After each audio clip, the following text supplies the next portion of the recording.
እኔ እንዲያውም እሷን ወድጃታለሁ። የመጣው ወንዱ ወድጃታለሁ ምናምን እያለኝ ጉድ ጉድ ጉድ ጉድ ጉድ። ለካ እናንተ ቡራ እንደዚህ ይቀናል፣ እንደዚህ ጭርጭር ይላል።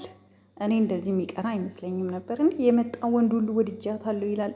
እኔ በአንቺ ምክንያት ህይወቴ እንዲበላሽ አልፈልግም ማለት በፎንቃ ምክንያት ህይወቴ እንዳይበላሽ ለማለት ፈልጎ ነው። ያልገባችሁ ካላችሁ ለምን ብትሉ ሀይሚ ወደ ሌላ ወንድ ስትሄድ ቡራ በጣም በቅናት ጭርጭር ይልና ኦፍኮርስ የሚወዱትን ሰው ማጣት በጣም ከባድ ነው እና እየተናገረ ነው። ሀይሚ ደግሞ በየቀኑ የምትሰሪው ነገር በጣም ከባድ አደገኛ የሆነ ፕራንክ ነው። ፕራንክ ስታደርጊ ግን በጣም የሚከብድ ፕራንክ ነው የምታደርጊው። ግን ኤንዌይስ ይሄ ከባድ ፕራንክ ቢሆንም የተማርንበት ነገር ነው። ተመችቶኛል እኔ በበኩሌ። ምክንያቱም ቡራ በጣም እንደሚወደድ አይታችኋል። ፊቱ በአንድ ደቂቃ ውስጥ ፊቱ ልውጥ ውጥ ውጥ እኮ ነው ያለው። ልውጥ ውጥ ከዛ እንዴት ወደ ኋላ ወደ ቀኝ ወደ ግራ ተመላለሰ እኮ እንደ ጉድ። ልጁም ቆንጅዬ ነው ደግሞ ሸበላ ነገር ነው። እዚሁ ዱባይ ላስቀራት ነው ከኔ ጋ ነው የምትኖረው አላለም። እውነትህን ነው። ተው እንጂ ሊዝናኑ እኮ ነው የመጡት እንጂ ሚስቱን አስረክቡ ወይ ጓደኛውን አስረክቡ ሊሄድ መሰለክ። ግን እኔ የምለው ቡራ እንደዚህ በጣም የምትቀና ከሆነ እንደዚህ በጣም የምትወዳት ከሆነ ቆይ ለምንድን ነው ቀለበትን ማታረግላት? ለምን ሽማግሌ ልከህ ቃል ኪዳን አትገቡ እንዴ? የምሬን እኮ ነው። እንዲህ ከወደድካት ከሌላ ሰው ጋር እንድትጨመር ማትፈልግ ከሆነ ለምንድን ነው በቃ ቀለበት አድርገህ እኛም እንበል። አስበከዋል? አንተ ለሀይሚ ቀለበት ያረክ ቀን እኔ የአበሻ ቀሚስ ለብሼ በላይቭ ላይ እጨፍራለሁ። ላይቭ ላይ ነው የምጨፍረው። በቃ ቀሚስ ለብሼ ከረቦ እየመታው ምናምን ድልቅ ድልቅ እያደረግኩኝ ምናምን ነገር እና በጣም የምትወዳት ከሆነ ሲሪየስ ነው ምልክ ቀለበት አድርግላት።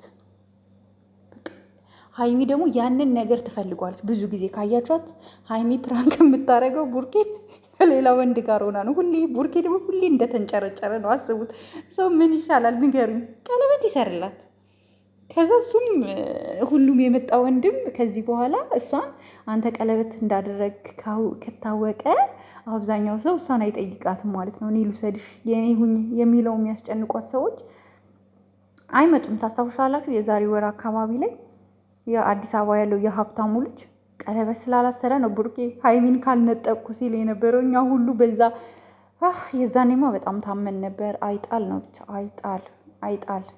ስለዚህ ቡርኬ ቀለበት አርግላት።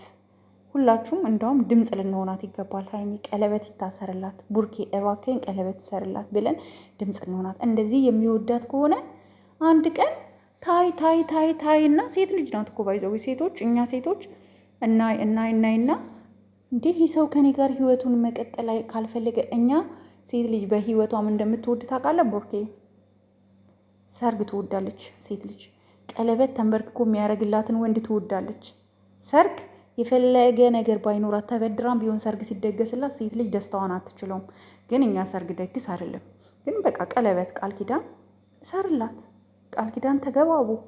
ከዛም በሂደት በሆነ ሰዓት ላይ ከሆነ ጊዜ በኋላ ሲመቻችላችሁ ነገሮች ሲተላለፉ ትጋባላችሁ። ምክንያቱም አሁን ሀይሚን ማንም ሰው መጥቶ የኔ ናት ሀይሚን ልቀቅልኝ፣ ሀይሚን ልውሰዳት ከሚልክ እኔ ይህንን ነው ልል የምችለው። ሌላ ምንም ልል አልችልም። ምክንያቱም እንደምታየው ነው።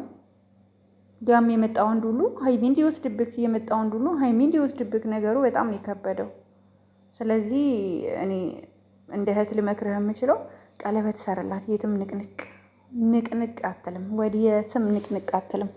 እና ልጁም ደፋር ነው። በእርግጥ እዚህ ከኔ ጋር ዱባይ አኖራታለሁ አላለም ቡርኬ። ዱባይ አያኖራትም እንዴ? ቡርኬ እኮ ዱባይ ማኖር ይችላል እሱ መኖር ከፈለገ። ግን ቡርኬማ ዱባይ ኑሮ ውድ ነው ሲል ነበረ። ቡርኬ በሚገዛው ነገር ሁሉ ሂሳብ ወደ ኢትዮጵያ ብር እየመታ ነው ባይዘዊ። እንደዛ ስለሚያደርግ ኑሮ ውድ ነው ምናምን፣ ኧረ በኢትዮጵያ ብዙ ብር ነው ምናምን ሲል እንሰማዋለን። እና አይ ቲንክ የሚያወጣው ወጪ ዱባይ ላይ ትንሽ ከፍ ብሏል መሰለኝ። አዎ ኢትዮጵያ ውስጥ እኮ ብር ስለሌለ ነው። ኢትዮጵያ ውስጥ ብር የለም፣ ግን ኑሮ በጣም እንትን ነው። ኑሮ ኢትዮጵያ ርካሽ ነው፣ በጣም ርካሽ ነው። ግን ብር እንጀሮ እላችኋለሁ። ብር የለም፣ ወፍ የለም፣ ማፊ ፍሉስ እላችኋለሁ። ኖ ሞር መኒ እና ይህን ያለው ነገር ማለት ነው። እና ቡርኬ ሁሌ ከምታለቅስ ሁሌ ከምታዝን ሀይሚን ቀለበት ስር አድርገህ እረፍ አድርግ። ደግሞ ልጁ አይታችሁታል።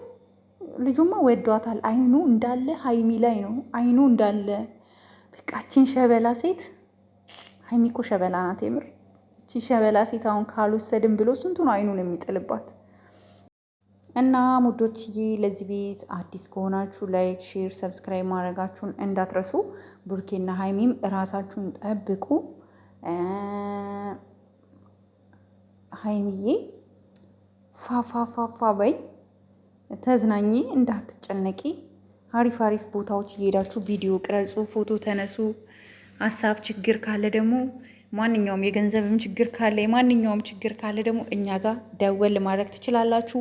እኛ አለንላችሁ። እንዲሁም ደግሞ ዱባይ ነፍ የመዳም ቅመሞች አሉ እናንተን የሚወዷችሁ። ምንም አይነት ችግር የለም። ዘና ብቻ በሉ እናንተ። ዋናው የእናንተ መዝናናት ነው የሚፈለገው። ለደቂቃም እንዳይከፋችሁ።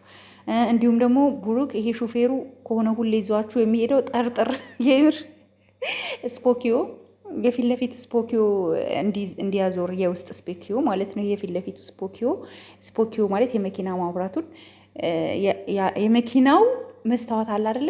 ወደ ኋላ የምናይበት ስፖኪዮ ውስጥ ያለውን ስፖኪዮ እንዲገለብጥ አድርገው። ብዙ ጊዜ በሱ ነው ሰው የሚታየው። እኔ ሹፌር ስለሆንኩኝ ስለማውቀው ነው። ኤንዌይስ አሁን ከኋላ ሰው ሲቀመጥ በሱ ነው ሾፍ ሾፍ የሚደረገው። እና ሀይሚን በጣም እየሾፋት ነው ልጁ ፎንቃ እንዳይገባለትና በዱባይ ምድር ሀይሚ እንዳትጠለፍ። እኔ ይሄ መልእክቴ ነው ጋይ። ስለዚህ ቤት አዲስ ከሆናችሁ ላይክ፣ ሼር፣ ሰብስክራይብ ማድረጋችሁ ሰብስክራይብ አድርጉኝ። እስኪ